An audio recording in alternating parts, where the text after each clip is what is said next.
That's one of the most dangerous things to do now, is take your child somewhere to an event and just drop them off and don't even bother staying with them. But if you're a good mother and woman of the home, then you'll do that. You'll share that time. You know, that's your time of bonding with your children, is when you go to activities sometime and be with them when they share that and see what happens. And people don't, it's so much easier for them to take them somewhere and just say, I'll be back at 9 o'clock to get you, or 10 o'clock, whatever it is. And you shouldn't do that. You need to attend the events with them. And you just don't drop them off and leave them. That's a very dangerous thing to do. And she has to run errands for her sweet little hubby there. Anytime they do something, you can almost guarantee you'll have to go somewhere and get something because they forgot about it or they don't know where theirs is. And Johnny's got the worst habit in the world of, I'm going to fix so-and-so, and well, I had something out there in the building, I can't find it, so naturally somebody has to go get it. And then after we go get it, he finds it. So anyway, she runs errands for all of them, and her husband included.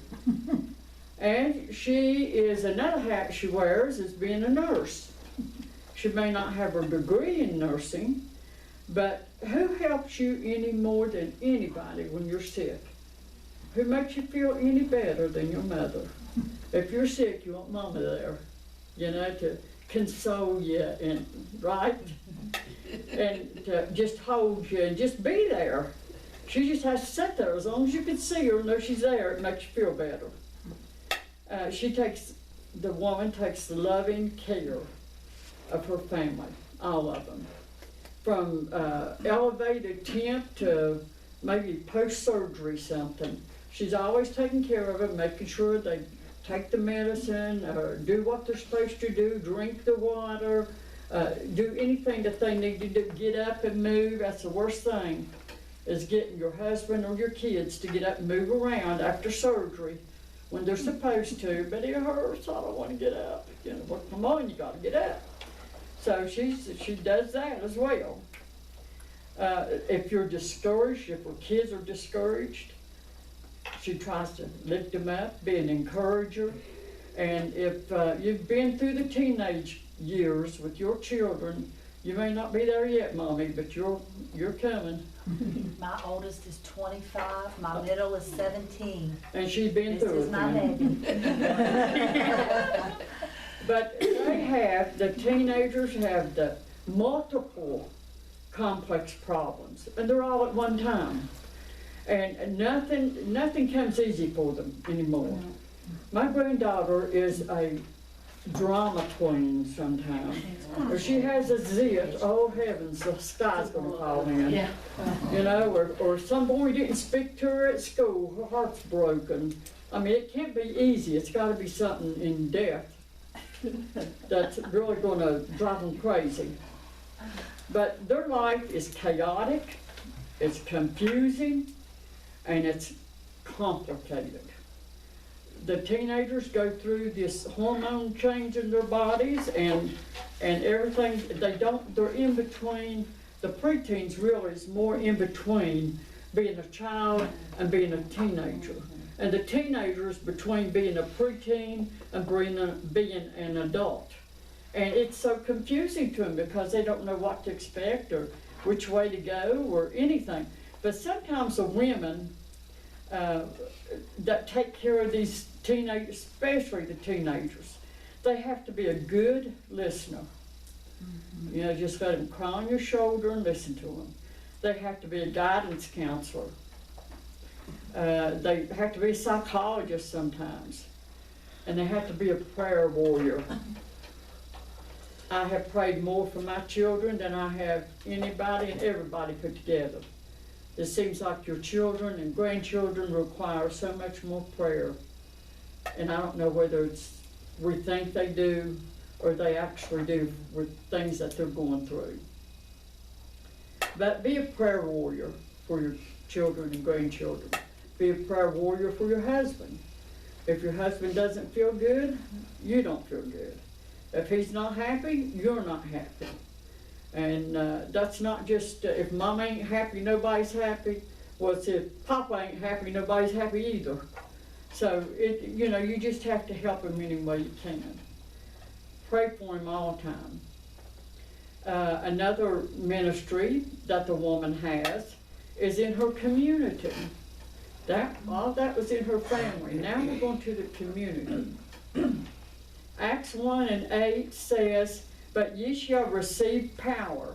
After that the Holy Ghost is come upon you, and ye shall be witnesses unto me, both in Jerusalem and in Judea, and in Samaria, and unto the uttermost parts of the earth." And this is, be a witness wherever you go, to whoever you can.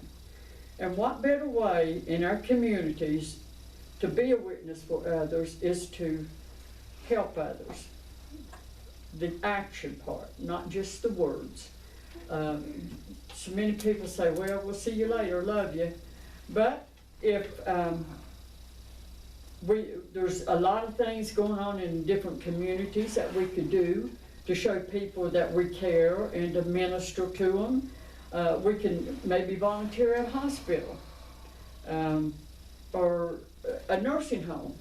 How many times, I wonder, have people been in a nursing home and at mealtime they don't have enough employees to spread around to feed everybody that needs fed? Mm-hmm. I think that's one of the saddest things that we can experience. So you might go to a nursing home and feed somebody just at meal times, to make sure they get their nourishment. You can help in a food kitchen. I know we have Carpenter's Corner up in town in Beckley, and they feed the hungry and the homeless, and so they cook for them.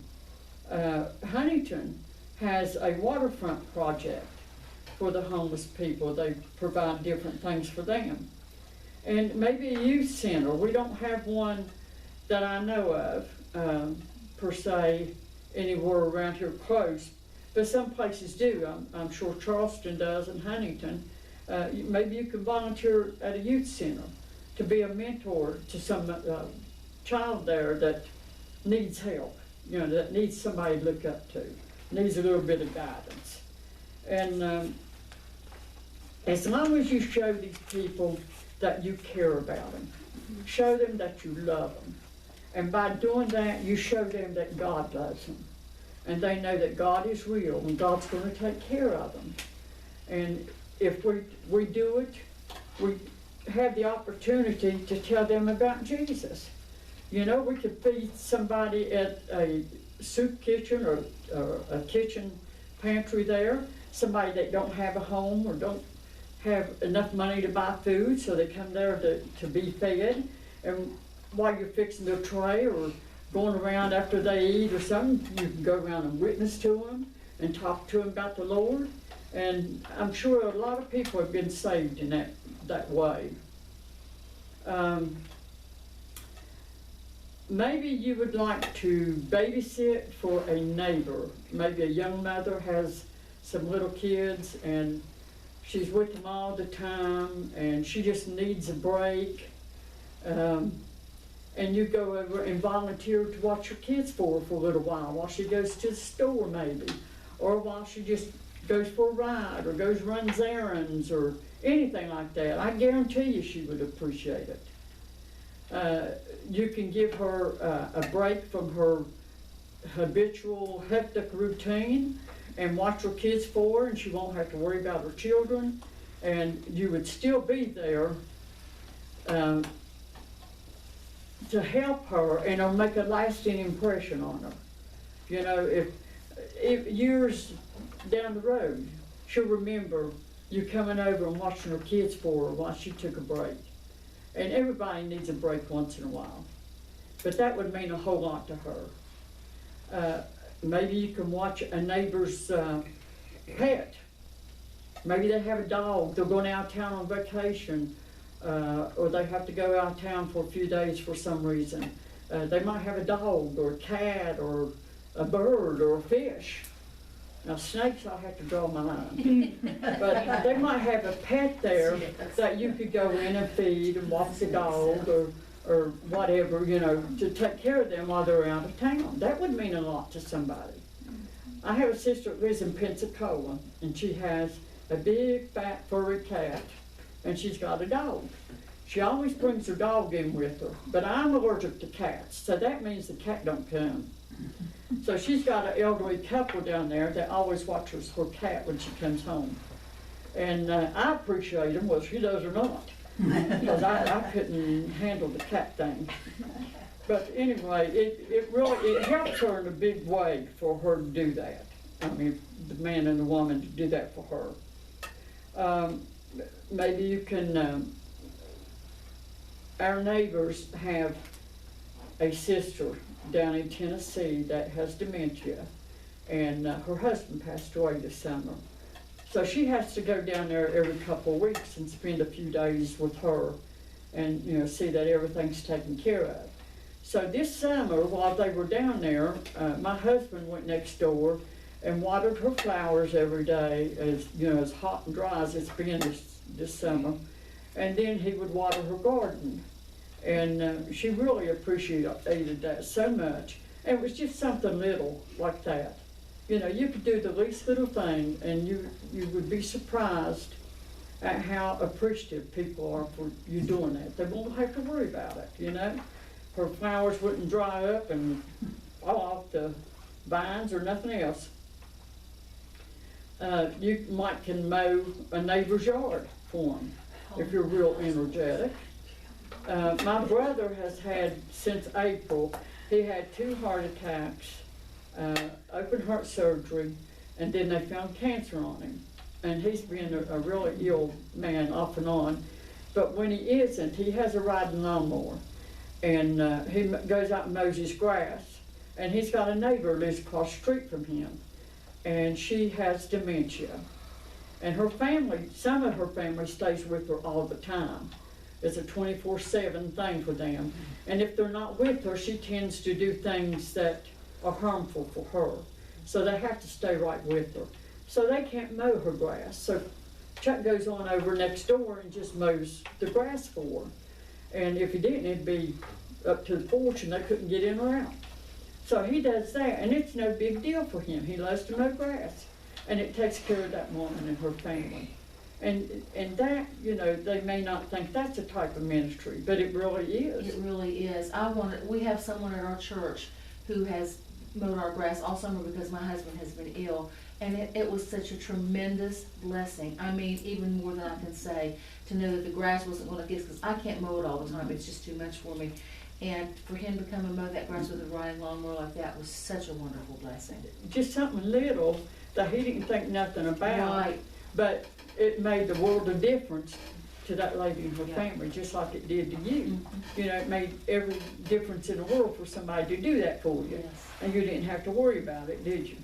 Well, when you serve others, you serve Jesus. Absolutely. He said, "All if you do this unto the least of these my brethren, you do it unto me." And sometimes I think what you said, I hurt my sister-in-law. That's the words I had after my brother Roby was killed in a mining accident. I hurt my sister by speaking. I should have just been there. The dishes need to be washed. I should have went ahead and washed dishes. You know, and like you said, the grass or whatever it might be. See, sometimes we don't have to speak. We just have to do the action. I see a little sign on the thing said, if you're a Christian and you know it, you ought to live a life that shows it.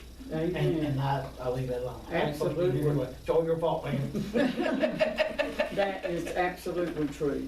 And you know, this is the way I was going to say, this is the way that people can show their neighbors or their friends or something that Jesus loves them and that he takes care of them. You know, it don't mean that he comes down and does it himself, but he sends his servants to come and do it for him. And that makes such a difference. And people pick up on that, you know. They may not at the time, but they do. And you're right, when someone passes away in the family, just be there. You won't have to say a word. As long as they look up and see you there, that is such a great comfort to them. And you don't have to preach to them or say anything to them or anything. Just be there. And that little something right there will make a difference in their life, don't it? It is. Okay, our third ministry we have is in our church. Sometimes we are ministering to others and we don't even realize it, even in church. We could teach a Sunday school class, sing in the choir. Some of us do not have the voice of Regina Brown. I'm sorry to say. And it would not be a blessing for me to sing in a choir. But if you can sing, it would be wonderful to sing in the choir. Or as Sister Regina does, she sings by herself sometimes. And if we sing from our heart, it makes a difference. Mm-hmm. It said to make a joyful noise unto the Lord. Brother Oakey was our pastor we've been down there for 43 years. He's been our pastor for all that time. We love to hear him sing because it comes from the heart. The poor fella can't carry a tune in a bucket full of holes. But to hear him sing is so different. You know, it just makes you bubble up because you could feel the spirit when he sings, and that makes a big difference too. And but you know what? You think about that. It says, make a joyful noise unto the Lord. I don't think it's necessarily constricted to singing. What about your words that you say? Right. People don't know, some people don't know how to talk. They sound hateful when they don't mean to sound hateful. And if you're in a really down mood and they try to console you somehow, and it sounds like a bear coming after a ham bone or something, it makes a big difference than someone soft-spoken and even just coming up and putting your arm around them saying, I'm praying for you. Something as simple as that. I think that makes a joyful noise unto the Lord. But if you're going to be a griper and a complainer about everything, be negative about everything, I know about 2 or 3 people that, I don't know about y'all, but I don't like to be around them. And you don't ever ask them how they are because you don't want to hear it. You know, if you want it all the time be negative, everybody has their own problems. And they don't want to hear somebody drag them down to the bottom. You know, they want some lifting up. And if you talk to somebody and they complain all the time, you'd just rather not hear it. Love my distance. Yeah. You know. Yeah. Love the sinner, hate the sin. Yeah. And sometimes you have to. A lot of times you got to. But if you speak to somebody or talk to somebody, be happy and uplifting and encouraging. We don't have anything to gain from being negative. Nothing at all. God's so good to us. How can we complain about anything? You know? We might can help at church by helping in children's church or the nursery. I don't do nursery. I'm too old to do nursery. I don't have the patience for nursery. I don't have the knees to get down in the floor with nursery, and I can't hear. I have a hearing impediment, and if the children are talking to me and I can't hear them or understand what they're saying, then they get frustrated as well as I do. Mm-hmm. So I do other things in our church, but I don't do the nursery. I wished I could. And then maybe you're a good cook. You know, I don't know a Free Will Baptist church that don't have an eating meeting so often, and they want good cooks, don't they? Mm-hmm. They say, what's your favorite meal? Good food. Whatever you bring it good. So if you're a good cook, just cook something and bring to the dinners. You know, we have one sister that's an excellent ham baker. That's so delicious. We have a couple that do the steak and gravy and the turkey and gravy. And we have several that do really excellent desserts. You put all that together, working together, you got you a good meal. You know? We got one fit for a king there. So anyway, if you can cook, you can contribute to the dinners. Some ladies are great at decorating. You can decorate the sanctuary or a Sunday school room or the auxiliary